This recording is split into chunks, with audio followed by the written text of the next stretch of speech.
diagnosed MS, and in 18 months she's in a wheelchair. Can't feed herself, can't do anything. So he started looking at all the communications in that. What is it? What simulates this? And there was a lot of theories out there, and people ran out of money and didn't finish them. You probably know well about that, you know. You get a good idea, but nobody's got any money to follow through on it. So he started researching and doing all these things, and he figured out the code to stimulate the brainstem to find out, to go into what control, delete, so it goes back to the default settings. So the body literally looks for those things. And he found by doing that, and then when he found that, then he thought, I gotta protect this. Because somebody's gonna wanna do it in bastarditis or keep it from us, because this is gonna affect medicine. This is gonna be a paradigm shift. So he encrypted it. So he literally found that the nervous system could figure it out, the encryption. So it's encrypted and it figures it out. And once it figures it out, you can put the tech, and as Dr. Joe says, he doesn't wear socks and stuff like that, and he doesn't like the medical patch on his skin. He just wears a wristband with the cutout tech right there. And once you do that, anywhere on your body it recognizes it. Because I could write a number on her hand and then write on her back and she'll still know the number. Because it already decoded it and knows it and recognizes it. I mean, I got into this thing and I thought, wow. You know how I got into it? My friend, Dr. DeBrinket, that does the brain mapping and that, he's teaching a brain core this weekend at Hilton Head. He knew that I got stress fractures in my foot. I couldn't walk. And I literally got a disability placard for the parking lot. And so he sent me these socks. He says, Doc, I think this will help your pain. I said, really? Come on. No, it's like magnetite. No. He goes, please, just try it. And he did the same thing with the essential oils. Okay? So, and the essential oils, I only had it on my computer about 5 months before I tried it. So anyway, I promised him because I was really hurting bad, and I put the socks on, and I went out and walked in the parking lot, and I was probably at about an 8 on the pain scale, so pretty significant. I had 3 stress fractures between the first and second cuneiform and the third proximal metatarsal head. I did a leg press, and I did the cardinal sin. Over 40, take your minerals and don't take your digestive enzymes. So literally I was taking good stuff and never got in me. So what happened was, so I put this on, I got a lot better. And I thought, well, I gotta check this out. I'm going back in and take the socks off. So I took them off, put my shoes back on. My pain was worse. I thought, what? My pain's worse? Why is it worse? I gotta put the socks back on. Put the socks back on, went 4 pain levels down. Stress fractures, with everything else, healed in 2.5 weeks.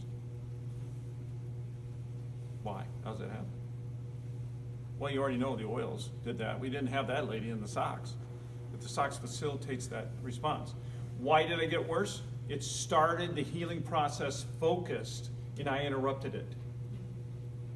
Just like what we talked about, the swelling and that, I interrupted the healing. The body goes, what?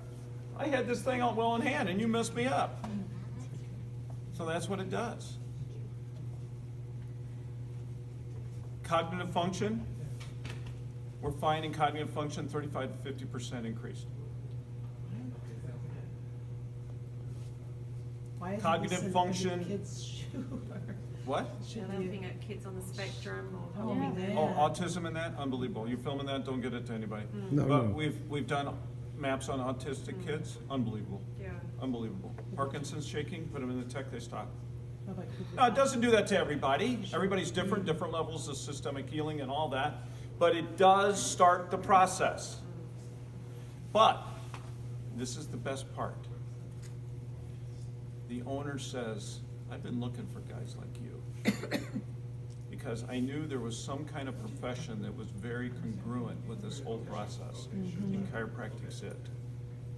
He's all about it. So we talked about to Dr. McCullough, somebody asked him, what about a school? There will be a Voxx school. And all this integrative stuff will be in it. And it'll probably be in Colorado Springs. And that's where I'll be. Okay? Because all the Olympic training centers and all the diagnostic centers and that. So he is so entrenched, And his youngest son is in the process of getting his prereqs for the school. And I asked him, I said, okay, what school are you gonna do? He says, the best. And I said, okay, what's the best chiropractic school? He goes, ours. I said, ours? He goes, yeah, ours. And I said, okay, what does that mean? I said, the last time I shook your hand and agreed with you, I became the chairman of the medical advisory board. He goes, well, I guess it's your risk. Congratulations, President. No. Yeah, I'll be the president of the university. I'm sorry I'm tearing up a little bit. It's a big honor to me. Awesome. So, and guess where God said chiropractic is gonna be? Forefront. And he is all about it. He knows the difference. And we go to every place, Cow Jam, all this stuff. And this guy, you know, if you ever need anything, let me know. He might fund it.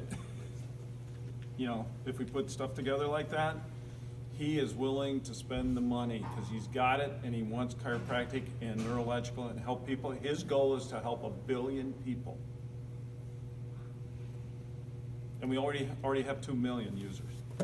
That's why he's making it so affordable. Well, and he said that. He said, if I sold this, somebody'd come in and they'd make it $300 and you couldn't afford it. Right. He goes, that'll never happen. And that's why it's a direct sale, you know, commission type thing. That's the reason why he did So it if that way. we request or recommend this to patients. I'm gonna give you, How do we tell them, what do we tell them that we'll do? What do we say